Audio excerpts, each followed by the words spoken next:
Isa sa mga kilalang tourist destination sa ating bansa at paborito ng marami dahil sa taglay nitong cool weather. Kilalanin pa natin ang Tagaytay City. Ang Tagaytay ay isang component city sa probinsya ng Cavite. Ito ay may 34 na barangays.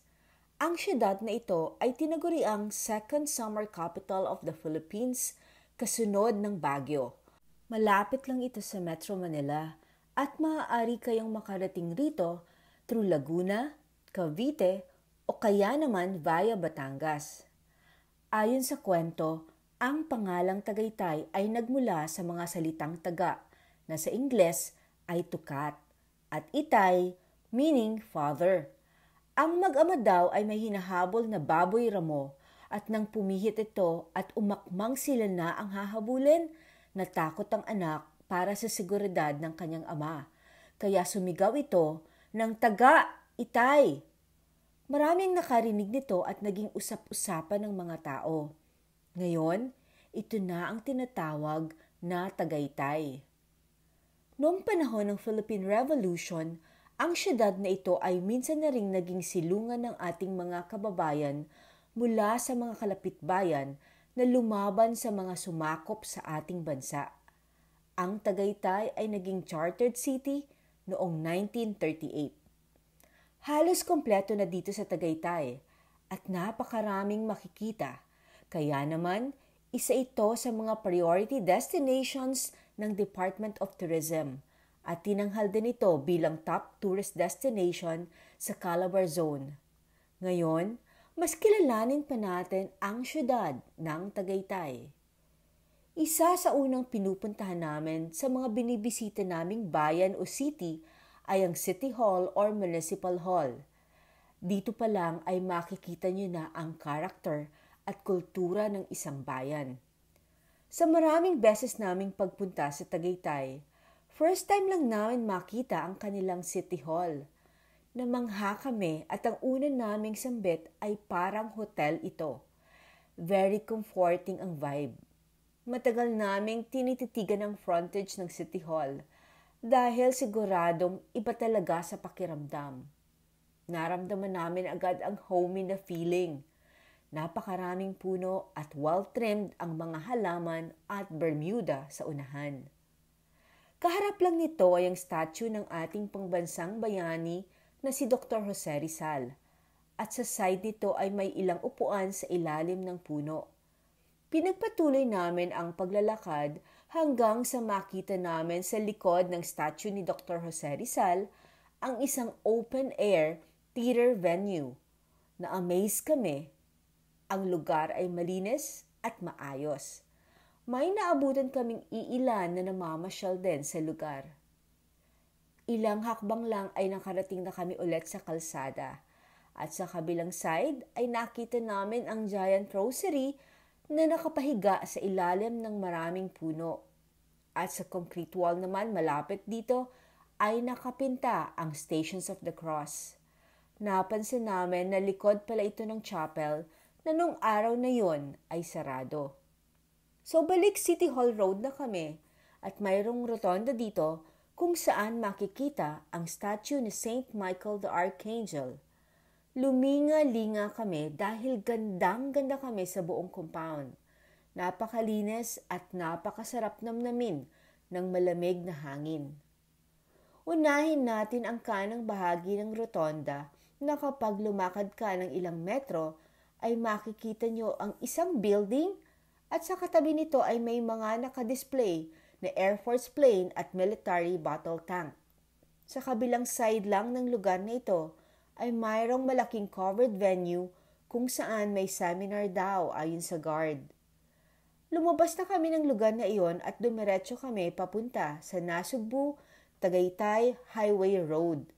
Nakita namin doon ang isa sa famous landmark ng Tagaytay, ang Praying Hands Sculpture, kung saan sumisimbolo din ito ng kultura na mayroon dito sa syudad na ito. Sa kabilang side lang ng Praying Hands Sculpture ay naroon ang famous Sky Ranch area. Hindi na kami pumasok at bumalik na kaming muli sa Rotonda area ng City Hall compound. Agaw pansin ang Tagaytay Combat Sports Center dahil sa kulay ng mga poste nito. Pero ang ikinabilib namin ng husto ay ang Tagaytay Extreme Sports Complex. Super wow at thumbs up sa buong pamunuan ng siyudad ng Tagaytay. Napakalaki ng sports complex na ito. At ang Tagaytay ay pwede nang mag-host ng cycling and skateboarding event dito. Sa labas pa lamang ay catchy na ito dahil sa mural wall painting. Pumasok kami sa loob para mas masilip namin ang kabuang lugar. At wow muli! May ilang mga taong naroon na nagpa-practice ata. Muli, good job Tagaytay!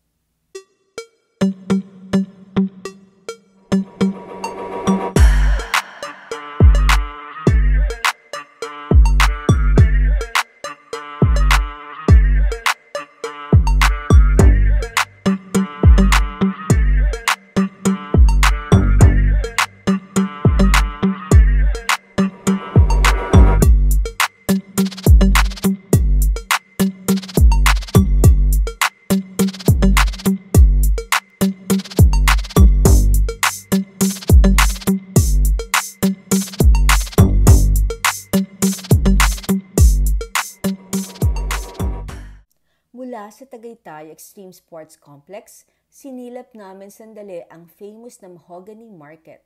Kapag sinabing beef, ito ang kilalang bilihan. Fresh at mura talaga. Pero bukod dito, ang napansin namin sa buong market ay ang pagiging organisado nito. May beef area, may dried fish area, fruit area sa kabilang building, at sa taas naman nito ay naroon ang vegetable section. Bukod sa Mahogany Market, may isa pang kilalang market area ang Tagaytay kung saan makakabili kayo ng fresh flowers. Ang flower market area ay nasa Tagaytay, Santa Rosa Road. Nakakahappy ang mga kulay at ganda nito. Iba't ibang klase ng bulaklak ang naririto at pwede nyo ipa-arrange ang mga ito para all set na sa bibigyan nyo. At reasonable ang presyo, kaya sure kami na hindi mabubutas ang bulsa nyo. Dahil nasa Laguna side na tayo ng Tagaytay, nag-drive kami ng konti para tingnan kung ano pa ang meron dito. Ilang meters mula dito ay makikita na ang isa pang famous destination sa Tagaytay, ang Picnic Grove o kilala bilang Tagaytay Picnic Grove. Weekday kami nang pumunta kaya hindi naman ganon kadami ang tao. Marami na rin ang pinagbago at masasabi naming mas organized at malinis ngayon. At marami talagang bago sa loob. May entrance fee na 75 pesos per head at may parking fee din pero sulit ang bayad nyo dahil maayos ang parking area na nasa loob mismo ng compound. From the main reception payment area, may choice kayong ikutin ang Picnic Grove through skywalk entrance or yung regular road area dito sa baba. Umpisahan natin ang paglilibot mula sa regular road area kung saan makikita na rin ang mga souvenir shops. Medyo marami ito. Kaunting lakad pa ay mayroong zipline area din. Hanggang sa makita nyo na ang mga cottages. May mga mangilan-ngilan na occupied na at pansin talaga namin na family bonding area ito. Pero marami pang available din hanggang sa baba at iba pang area ng Picnic Grove. Siyempre, marami ang pumupunta sa Picnic Grove dahil sa taglay nitong ganda. Napakaraming puno sa buong kapaligiran, nariyan ang masarap na simoy ng hangin, mayroong hanging bridge at higit sa lahat ay ang view ng Taal Volcano na talaga namang tanaw na tanaw mula sa taas. Tiningnan din namin ang skywalk at medyo mahaba pala ito. At halos sa side lang ng entrance nito ay naroon ang ilang mga restaurants na kapag kayo ay nagutom, pagkatapos mamasyal, pwede na kayong kumain dito at magpahinga sandali. Bago lumabas ng Picnic Grove ay may horseback riding area naman na siguradong kagigiliwan ng lahat. Tingnan natin ang kabuuang lugar ng Tagaytay Picnic Grove at nga pala mga kababayan, Please don't forget to subscribe.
Paglabas namin ng picnic grove, agad namin inisip kung ano ang susunod naming pupuntahan.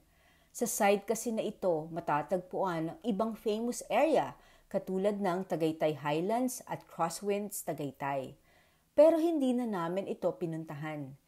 Isa pa sa mga pagkakakilanlan sa Tagaytay ay ang napakaraming religious centers, iba-iba at talaga namang malalaki. Pero ang isa sa mga tatak din ng Tagaytay ay ang giant image ni Mama Mary along Calamba, Tagaytay Road. At ang lugar na ito ay Tierra de Maria Pilgrims. Maliit lang tingnan ang harap nito at halos karugtong pala ito ng picnic grove kasi sa loob din daw pwede mag-park kung pupunta ka dito. Pagpasok mo dito, mapapansin nyo ang ilang framed images na sumisimbolo ng iba't ibang mysteries ng rosary. Maayos ang pagkakalatag nito. Sa right side naman ay mayroong sandihan ng kandila at sa right corner ay naroon ng store kung gusto nyong bumili ng kandila at ibang religious items. Habang nasa religious store kami, napansin namin ang ilang mga tao na pumupunta sa may left side. May chapel pala dito. Ang ganda at kahit na mayat-maya ang pasok ng mga tao, tahimik pa rin ito at marami rin talaga ang nagdadasal. Bawat corner dito ay mayroong ipinapahiwatig. Pero syempre, hindi namin nakakalimutan magpasalamat sa Panginoon at kay Mama Mary sa palagiang paggabay, pagsaklolo at sa siksik-liglig na pagmamahal. Mula dito sa Tierra de Maria Pilgrims, pinuntahan na namin ang isa pang famous destination dito sa Tagaytay, ang Pink Sisters. Isa ito sa paboritong puntahan namin. Very solemn dito at kapag sunwerte kayo, mawawitness niyo rin ang sabay-sabay na pagdarasal at pagkanta ng mga Pink Sisters. Actually, bawal mag-ingay sa lugar na ito. Kaya nakakatuwang tingnan, sumusunod talaga ang mga bumibisita dito. Medyo malaki ang compound ng Pink Sisters at maaari kayong maglakad-lakad habang nag-iisip-isip at sigurado kaming marerelax kayo. Tahimik na tahimik din kahit sa parking area. Kapag lumabas ka na ng gate ng Pink Sisters, mapapansin nyo ang signage ng SBD Farm, ang bagong destination dito sa Tagaytay. Excited kami na pumasok dito dahil curious kami kung ano nga bang meron sa loob nito. Sa bukana pa lang, gusto nyo nang mapabilis ang pagpasok at pag-explore sa area. Ang ganda at we highly recommend this place sa lahat. Napakalaki at napakamaaliwalas ng dating nito. At dahil gutom na kami, pumunta muna kami sa may cafe area na talaga namang impress na impress kami. Simple lang ito, pero there's something in this area na nakakapangiti sa amin. So sinubukan na namin ang kanilang food at drink sabay titig sa kawalan. Hay! Ang ganda ng buong lugar at ang sarap ng hangin. Habang tinitingnan namin ang kabilang side, napansin namin na mukhang pwedeng mag-overnight pala dito. At mayroong ding mga small seminars na nagaganap.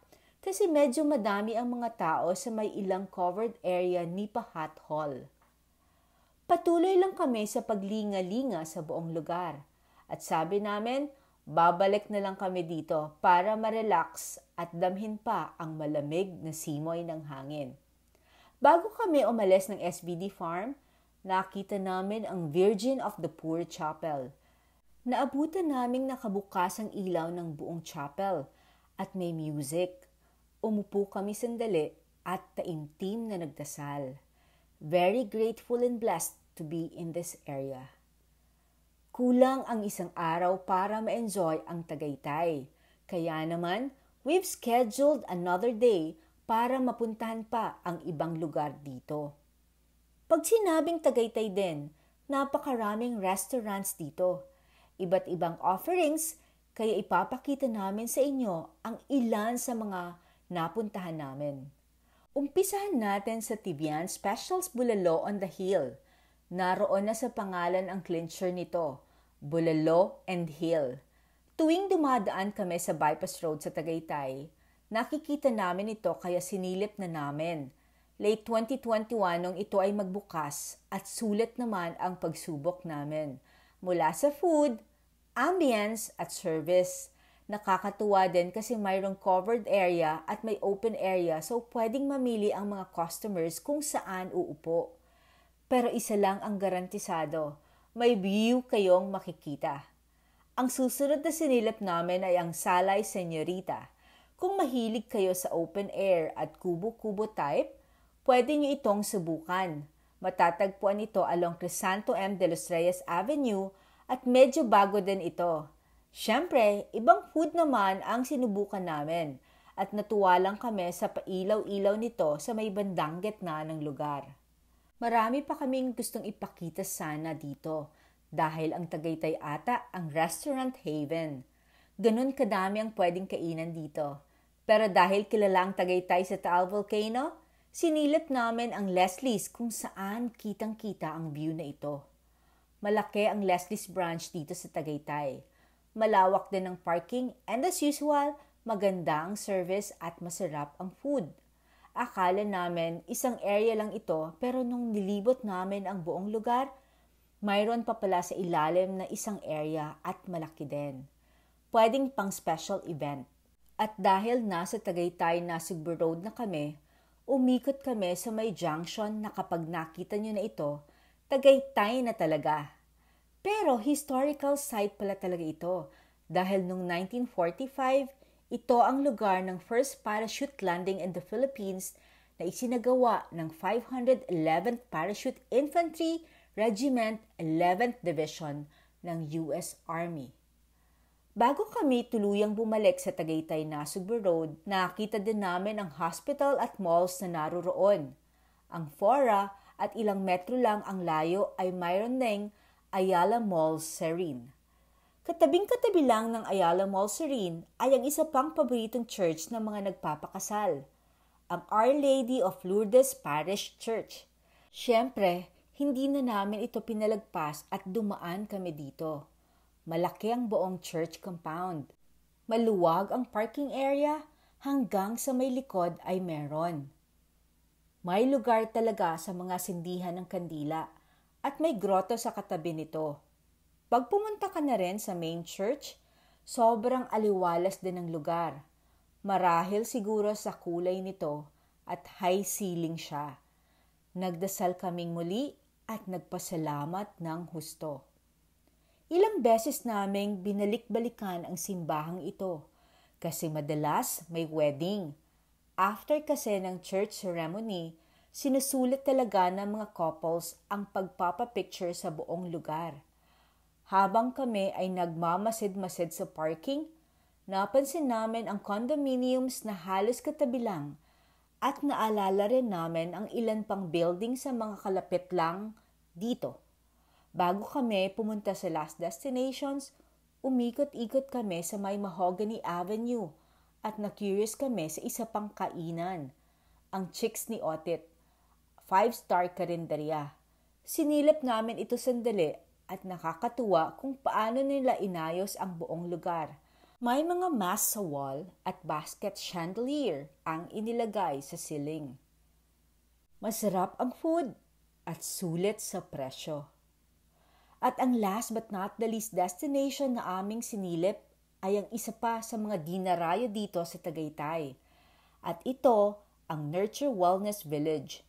Nagsimula ang lugar na ito noong 2001 at noon pa man, isa na ito sa mga lugar na palagi ang binabalik-balikan namin dahil sa spa service at syempre, ambience nito.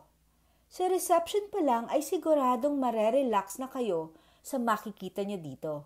At kapag naglakad na kayo ng konti para tingnan kung ano ang meron sa kanila, mas lalo kayong marerelax sa dami ng puno at lamig ng panahon. Ayon sa aming nakausap, siguraduhin niyo na mag-advance booking kayo dahil laging fully booked ang massage dito. Wow! Ilang beses din kaming bumalik-balik sa Tagaytay para dito sa feature na ito. Kaya mapapansin nyo ang iba't ibang panahon. May mainit, makulimlim, at minsan naman ay foggy. Pero iisa lang ang sigurado, malamig ang simoy ng hangin sa Tagaytay. O Tagaytay, napakarami pa naming hindi napuntahan at naipakita katulad ng Puzzle Mansion, Ukay-Ukay, Pinyahan at iba pa. Pero sigurado kaming lahat ng mamamasyal sa inyo ay mamamangha at patuloy kayong magiging top destination sa Calabarzon. Hanggang sa muli, samahan niyo kami sa susunod naming papasyalan para sa Ang Pinoy Travel Experiences. Huwag nating kalimutang mahalin natin ang ating bansang Pilipinas, support local, at alagaan natin ang ating kalikasan. Sa mga susunod na episodes, ipapakita po namin ang mga bayan at syudad na napasyalan na namin sa Bicol. Kung mayroon kayong gustong puntahan namin na bayan or city, please share it at the comment section at susubukan naming pasyalan ito.